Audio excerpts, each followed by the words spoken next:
Olá, galerinha! Super boa tarde! Estão todos bem? Estão tranquilos? Espero que sim, espero que estejam muito bem e em paz, tá? Em paz com vocês, em paz com vossas famílias. E vamos para mais uma aulinha de navegações. Este é o nosso último capítulo antes das avaliações de estudo, antes da ok? Então, estamos estudando a sequência didática 10, que trata das navegações. Essa será a nossa aulinha de número de 44. Estamos estudando o capítulo 2, tá? Lá na nossa página 27 do livro didático. Corre lá, corre, pega o livro didático, abre pra gente. Eu sei que você é um aluno curioso, dedicado, que já está aí com o seu livrinho à mão. Ok? Vamos lá então. Professor, o que nós vamos estudar na aula de hoje? Ok, nós vamos fazer uma retomada, né, do conhecimento e vamos lembrar alguns aspectos importantíssimos, tá, galerinha? Importantíssimos aí para nossa aula. Olha só para lembrá-los, situá-los aí no espaço-tempo, nós estamos aí estudando a Europa do século XVI, então assim, sem brincadeira, só a professora girando na cadeira, tá? Vamos lá, meninos. Olha só, estamos estudando. Esses eventos ocorreram na Idade Moderna, tá bom? Idade Moderna, e é isso aí. O que nós vamos ver hoje, professora? Além de ter passado por essa linha do tempo, repetindo de novo, em história, os mapas hablan. Los mapas hablan. E também, vamos ver, é importante saber onde estamos na linha do tempo, tá? Em história, se você quando sair da escola, do Colégio Militar de Brasília, chegar no ensino médio, em outra escola, na sua vida, na sua faculdade, não esqueçam de mim.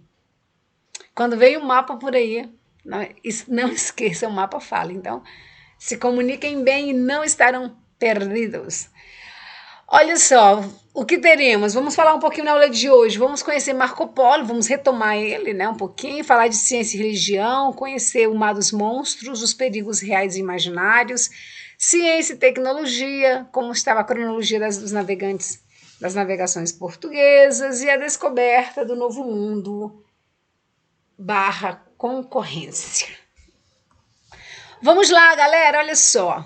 Até o momento estudado, a Europa não conhecia, até esse momento presente de que estamos estudando, século XII, século XIII, XIV, XV, esse período aí, pré-navegação e navegação com 15 e 16, a Europa, em alto e bom som, não conhecia a África nem a Ásia. A Europa não conhecia nem a Ásia e nem a África. Os europeus não tinham essa ideia, sabiam que existia, sabiam que vinham especialistas de lá, mas não tinham conhecimento técnico da área. Como assim, professora? Quem vai trazer essas informações para os europeus? Um cara um cabra, de quem já falamos, tá? Já conhecemos ele. Marco Polo, sim, esse viajante português, né? Italiano, desculpa, que vai trazer a Ásia e a África para a Europa. Trazer como, professora? Com conhecimento. Esse é um mapa das viagens de Marco Polo. Olha só o tanto que o cara, né, fez até chegar aqui na Europa, tá? Então, assim, esse caminho todo foi feito por Marco Polo, tá? Mas no finalzinho de hoje a gente deve conhecer um pouquinho mais sobre este muchacho. Vamos lá. Então, olha só, como eu dizia, até o século XV os navegantes não sabiam da África e da Ásia, né? Sabiam das riquezas, sabiam dos relatos dos navegadores, especialmente Marco Polo, e aí os mapas existentes na época eram todos muito baseados, além, claro, do conhecimento geográfico, em superstições religiosas, fábulas, né? A igreja vai participar de modo definido aí, determinante, só que os mapas tinham o centro da Terra, né, como centro do universo, sendo a Terra como a referência para os mapas da época. E aí nós vamos ter como referência de centro da Terra essa Jerusalém, né? O centro do universo era a Terra e o centro da Terra era Jerusalém.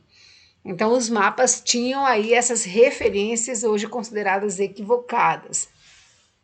Os navegadores acreditavam, olha só, gente, aí nós vamos começar a falar de um aspecto interessante na história, na história das navegações, chamados de perigos, perigos reais e perigos imaginários. Os navegadores acreditavam que os navios seriam devorados por monstros que habitavam os oceanos revoltosos. Olha que narrativa literária, né? Ou destruídos por gigantes ondas do mar. No Equador, as águas ferveriam e incendiariam os navios, e se chegassem ao seu destino animais terríveis e seres meio humanos, meio animal os esperavam. Mesmo assim, os caras foram. Das duas, uma. Ou eles eram muito corajosos, eles queriam muitas riquezas e não estavam dando muita importância para toda essa fantasia. O certo é que, como estamos falando de homens, agora sem brincadeira, como estamos falando de homens medievais, né, que saíram do medievo, e a Idade Média foi muito permeada por esse sentimento mais fantasioso de monstros, de demônios, etc., são esses caras que vão encarar as navegações, tá? Então, as navegações, além de tudo que nós estamos colocando, ela tinha, na aula passada a gente trabalhou, né, o que eram essas navegações, o que eles queriam e para onde iam. E essas navegações, além de serem caras, elas estavam sujeitas a perigos. Professora, perigos de que tipo? Perigos chamados reais e perigos imaginários. Um exemplo de perigo imaginário, galera, a ideia de que havia monstros no mar. E se eu perguntasse para você, me dá um exemplo de perigo real que esse navegante pode ter enfrentado. As ondas, as próprias tormentas, né, as próprias tempestades que ocorriam no mar. Então, além de ventanias, tempestades e etc., que são perigos reais, eles ainda estavam sujeitos a essas crenças, aos perigos ditos imaginários, de homens, pessoas meio homem, meio animal, sereias, e etc. Todos os tipos aí imagináveis de superstições. Então, os navegadores estavam sujeitos também a esses tipos de perigo. Porém, o que havia atrás de tudo isso, né, por trás de tudo isso, era o desejo de enriquecer, o que valia muito a pena para o risco, né? Então, eles estavam dispostos ali a correr o risco. Além do mais, havia uma crença de que a Terra seria plana, né? De que a Terra teria esse formato e que os navios que se perdiam no mar em função dos próprios naufrágios que ali ocorriam, muitos acreditavam de que, como se fosse uma grande pizza, a Terra, né, achatada, plana, os navios chegavam a uma borda e caíam como se fossem uma cachoeira sem fim, né? E aí, claro, até as navegações, as circunnavegações de Fernão de Aragão, aí essa teoria, né, de que a Terra seria plana e que no final dela haveria uma queda aí brusca dos navios nessa grande cachoeira sem fim, esse pensamento estava presente aí no imaginário de muitos navegantes. Então, muitos daqueles que se enveredavam pelas navegações também acreditavam nessas teorias. E essa teoria aí foi uma teoria medieval, tá? É importante dizer. Tá aí, então, uma foto, né, que bem representa esse imaginário bem fictício, mas que estava presente, que assombravam os navegantes, tá? Além dos monstros marítimos, e bem representado por essa serpente enorme, né? Nós temos aí essa ideia muito bem pensada, né, desse mundo plano. Vamos lá, então, avançando. Olha só, esse é um mapa medieval representando os mares desconhecidos. Porque se os mares ainda são desconhecidos com toda a tecnologia do mundo presente, você imagina então, se coloque na condição de um navegante do século XV, galerinha, não foi fácil também para eles, né? Eles foram muito audaciosos, concorda com a professora? Os caras não tinham GPS, não tinham telefone, não tinha internet, não tinha radar, não tinha nada. Eles tinham coragem e ambição. O resto e fé. E foram na fé. Bom, brincadeiras à parte, tudo isso que nós estamos discutindo de modo muito leve na aula de hoje estava presente no imaginário desse navegante, tá? De sorte é que As navegações ampliaram o mundo, porque a Europa passou a conhecer a Ásia e a África, e as Américas, abre aspas, foram descobertas, fecha aspas. E lembrando que a professora está pondo uma aspas no descobrimento da América, porque essa teoria de que a América foi descoberta, ela já foi superada. As Américas, os europeus chegaram, o que ocorreu na América não foi uma descoberta, foi um encontro de povos. Aqui haviam povos que não eram conhecidos dos europeus, tá? Então vamos fechar aqui as aspas, depois a gente volta nesse assunto. Mas aluno meu de história já sabe, a América não foi descoberta. O que ocorreu na Europa, na América, foi um encontro de povos, ok? Bom, então vamos lá, galerinha. É isso aí. Então esse mapa representa bem aí esse imaginário dos mares. Veja só que, olha esses monstros, os peixes e etc. Que parecem serem bem gigantes. Esse é um dos mapas aí que foram muito usados pelos navegadores europeus do século XV. Ele foi feito por Ptolomeu, geógrafo e astrônomo, que viveu na Alexandria do século II. Ptolomeu, gênio, tá? Um gênio do século II, aí depois de Cristo. Vamos observar então a Europa e o norte da África e da Ásia Ocidental, tá? A parte oriental da Ásia era desconhecida, olha só.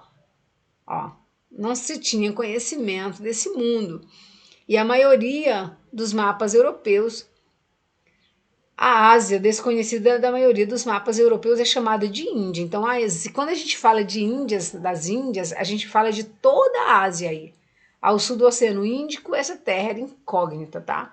Então, esse pedaço do mundo era desconhecido. Então, quando a gente pensa em Índia, não estamos pensando apenas o país hoje Índia, mas tudo que é Ásia ali foi chamado no passado de as Índias. Por isso vem até no plural, ok, galerinha? Tá? Por isso que essa terra, quando os navegantes chegaram aqui no Brasil, chamou isso de Índias, tá? Também, por pensar ter chegado nas Índias, essa Índia lá da Ásia, tá bom? Feita essa consideração, sanada essa dúvida, avancemos, adelantemo-nos. Vamos lá.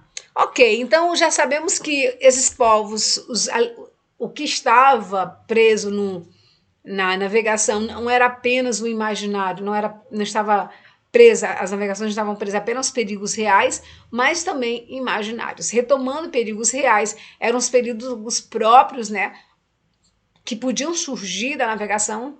Eles estavam expostos a perigo, fome, doenças, é importante, doença é um perigo real.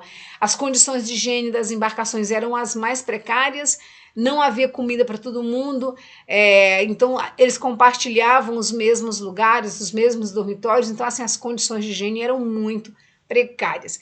Claro que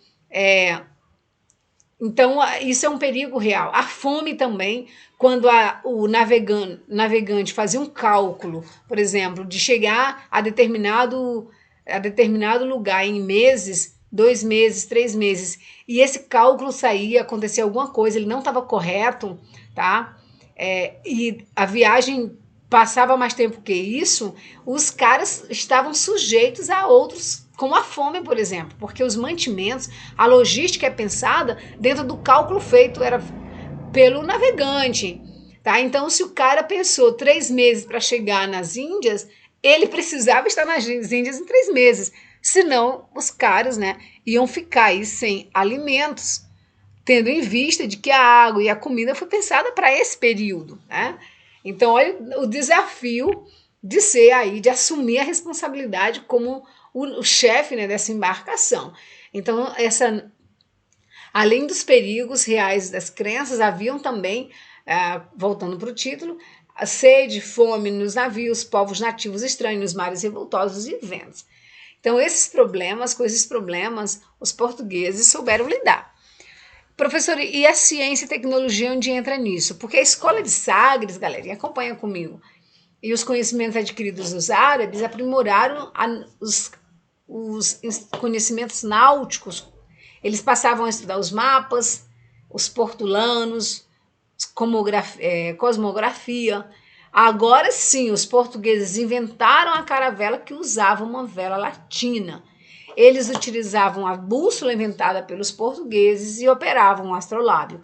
Lembrando que eles aprimoraram o uso da bússola, tá? Então a bússola, sim, foi criada pelos portugueses e aprimorada ali pelos portugueses. Tá aí então, a informação aqui em cima ficou em branco, tá muito ruim. Vamos dar uma editada aqui, tá, galerinha? Coisa rápida, jogo rápido. Aí, muito rapidinho. Como diz minha filha, muito rapidão. Tá? Como diz minha filha Sabrina, muito rapidão. Tá? Então, vamos lá de muito rapidão para vocês. Só verificarem isso. Estamos acá. O outro também. Olha só, então, esses são a caravela de vela redonda, né? Quadrada e a caravela de vela latina, tá? São invenções aí portuguesas. Aqui nós temos o astrolábio e a bússola, tá em branco também, tá bom? São instrumentos que foram usados pelos portugueses, o que tornou os portugueses aí pioneiros na arte de navegação, na arte da navegação. Então vamos conhecer um pouquinho dessa cronologia, professora, o que aconteceu. Vamos pensar aí no espaço-tempo, o que estava acontecendo. Bom, os portugueses, galerinha, foram os pioneiros nas grandes navegações. Eles levaram quase 100 anos navegando pela costa da África até contorná-la e chegarem ao Oceano Índico e às Índias. Você imagina o que é uma coroa investir 100 anos de navegação até alcançar o outro lado? Ou seja, eles iam até parte do território africano e foram aumentando paulatinamente até contornarem aí, chegando a alcançarem o Oceano Índico e as Índias. Se você lembra bem de algum mapa, vamos ver se a gente já passou por algum mapa aqui. Ver se esse nos serve. Não serve, porque esse é muito antigo. Ó, é isso, para aí. Não, esse também não vai nos servir. Deixa eu ver, não trouxe nenhum mapa, não é possível nessa aula. Marco, Eu sou a rainha dos mapas. Como eu não trouxe um mapa? Mas deixe-me ver que eu tenho mapa aqui na outra aula. Vamos aqui. Vocês estão, então, navegando pelo computador da professora. Olha que legal. Galerinha, olha que legal. Aula 43. Vamos aqui. Aqui aquela aulinha. Olha só o que aconteceu. Esses caras, eles foram. Deixa eu ver o teu mapa melhor. Esse tá melhor. Nossa, isso é muito, não tá tão bom para fazer o que eu quero, mas vai servir. O que os portugueses fizeram então? Olha só, eles passaram muito tempo, tá vendo aqui? Eles passaram muito tempo aqui nós temos a Península Ibérica, então eles passaram muito tempo contornando até alcançar a Índia aqui, tá? Então eles passaram 100 anos navegando pela costa da África e foram aumentando esse percurso até chegar às Índias, tá? Então esse foi o caminho feito pelos portugueses. Foram 100 anos para sair de Portugal e chegar às Índias. As Índias é esse território aqui. Então veja só, foi muito tempo, galerinha, muito tempo mesmo, tá? Então assim, não foi pouco tempo. Vamos ampliar aqui para que vocês acompanhem melhor, tá? Novamente, é super rapidão. Super rapidão. Quem disse isso? Vamos lá. Olha só. Então, os portugueses, eles fizeram essa viagem. Levaram 100 anos para fazer aquele contorno, conforme a professora mostrou no mapa. Ok? Em 1415, os portugueses atacaram e conquistaram, né, uma cidade da África, no norte da África, uma cidade celta, para interromper a hegemonia comercial dos italianos e árabes. A briga vai começar aqui. Porque se recordam que no início da aula eu disse que os árabes e os italianos já faziam comércio de especiarias? Muito bem, os italianos estavam muito à frente dos demais impérios portugueses, eles já faziam comércio nas Índias. Então, Nápoles, Veneza e etc., Trípoli, essas cidades italianas, elas tinham grande comércio de especiaria. O próprio Marco Polo é italiano, então os caras, eles tinham contato com o Oriente e tiveram contato com essas especiarias. Então os portugueses, eles queriam um pedaço dessa pizza. Os italianos estavam se fartando nessa pizza, nessa festa, né, de especiarias. Os portugueses disseram, não, para aí, um pedaço vai ser nosso. Então, o que eles fazem? Eles vão para a África e alcançam essas cidades, a cidade de Ceuta, porque eles querem brigar por essa quebrar a hegemonia, né? Tirar esse. Porque tudo estava com os italianos e árabes. Então, os portugueses vão entrar nessa disputa. Contudo, não tiveram muito sucesso. Esse evento é considerado o marco inicial das navegações, quando 1415, século XV. Então, 1405, a tomada da cidade de Ceuta pelos portugueses vai marcar aí as navegações.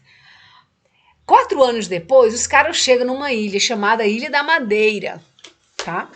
E atingiram aí, em pouco tempo, essa cidade. Um tempo depois, 1443, eles atingem a ilha de Arguim, onde 4 anos depois constroem a primeira feitoria. Se você aprendeu comigo, feitoria é o quê? É como se fosse um grande galpão, um comércio, uma venda.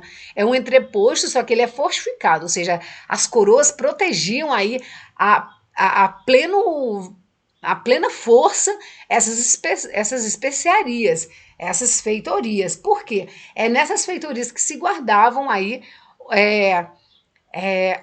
o que era negociado com aquele território. No caso do Brasil, pau-brasil. No caso da África, armamentos de fogo ou pessoas escravizadas e o próprio ouro. Em 1456, e a gente está falando de Portugal porque eles foram os grandes pioneiros da navegação, por tudo que nós discutimos na aula anterior, e aí eles vão chegar à ilha de Cabo Verde, onde montaram engenhos de cana-de-açúcar e exploraram a mão de obra escrava. Tá? Então, essa ideia dos portugueses de plantar açúcar no Brasil, ela não foi uma invenção da fada do dente ou tiveram uma grande inspiração. Não, os caras já tinham experiência lá, verificaram que o território do Brasil, por ser já fazendo uma conexão, tá, galerinha? Se liga na conexão. O território do Brasil era úmido e quente e que daria bem para plantar cana-de-açúcar. Por isso que eles vão trazer essa experiência para o Brasil, já que estavam frustrados por não ter encontrado ouro. Né? Só para fazer esse link e saber que nós vamos discutir isso mais tarde. Se liga nisso, hein? Então, eles vão construir em 1556 plantação de cana-de-açúcar e explorando aí essa mão de obra escrava. Em 1482, esses caras vão chegar à foz do rio Zaire, iniciando a exploração do Congo. E aí nós vamos ter aquela guerra do Congo com os portugueses, a convenção do rei congolês e todos os problemas que já tratamos aí no passado, nas aulas anteriores. Em 1488, Bartolomeu Dias contornou o Cabo das Tormentas, também navegante português, mas retornou a Portugal. O lugar foi rebatizado pelo rei Dom João II como Cabo da Boa Esperança. E em 1489, Vasco da Gama chega a Calicut, na Índia. Calcula-se que a viagem de volta trouxe muitas riquezas, principalmente especiarias, com lucro extraordinário, cerca de coisa aí de 600%. Então, essa cronologia da navegação portuguesa, ela é bem curiosa, tá? Por quê? Porque ela vai mostrar ali os eventos principais e centrais da navegação. Uma coisa que é importante, antes da gente avançar aqui, galera, se você está pensando que chegar às Índias era difícil, mais complicado era o retorno. Como assim, professora? Por quê? Vou até ampliar e chega aqui comigo, deixa eu contar uma coisa para vocês. Olha só. Opa, Lelê! Professora, você está clicando na caixinha errada. Olha só, galera. Se recordam que nós estamos estudando esse período de 1400, 1500, a Europa já era absolutista? Muito bem. Qual foi a rainha absolutista inglesa que inventou um negócio chamado corsário? Nós estudamos isso no absolutismo. Bom, a rainha Elizabeth, ela vai criar não, melhor dizendo, ela vai regulamentar, olha a palavra, tornar legal, regulamentar e tornar legal, uma prática já existente. Qual era a prática? Da pirataria. Como assim, professora? Sim. Ela vai chamar isso de corsários. Então, os ingleses, como não conseguiam, para quebrar a hegemonia portuguesa e dos demais reinos, os piratas, os corsários, eles tinham uma carta patente em nome da coroa para assaltar esses navios que vinham carregados de especiarias. Gente, vem comigo, a treta é grande, hein? Essa Europa não é brincadeira. Então, se você acha que difícil era chegar nas Índias ou em qualquer lugar, outro desafio das navegações eram os assaltos, eram as piratarias. E eu não estou brincando. Por quê? Porque havia essa disputa nas navegações, pensam que isso é briga de peixe grande. Então, era reino contra reino. Os portugueses entraram aqui na Índia, chegaram à cidade celta no norte da África, cidade de Celta, porque eles queriam derrubar os italianos nessa concorrência. Quando os ingleses entrarem nessa disputa, eles vão entrar com unhas e dentes. E vão entrar com os famosos corsários, que nada mais eram do que os piratas, pagos por outros reinos para destruir aquela embarcação e aquela riqueza não chegar àquela nação, ou roubar aquela riqueza para eles. Olha que essa Europa medieval é muita treta, tá? Então, isso são só alguns detalhes desta novela mexicana, agora europeia. Marco Polo tinha 17... Mas olha só, antes da gente avançar, antes de terminar, nós vamos terminar nossa aulinha de hoje mostrando um vídeo de 3 minutos sobre Marco Polo. E os desafios de Marco Polo nessa viagem. Mas só que eu não quero que você se prenda a Marco Polo porque ele é italiano, mas eu quero que você veja a informação que ele vai trazer do mundo para a Europa, e essa informação ela é importante para as navegações. Encerro, me despeço, mas nós vamos rodar o vídeo de 3 minutos. Um beijo no coração de vocês. Essa foi a nossa segunda aula de navegação. Temos muitas coisas a ver e muitas descobertas a fazer, galerinha. Um beijo. Vamos rodar o videozinho, hein? 7 anos quando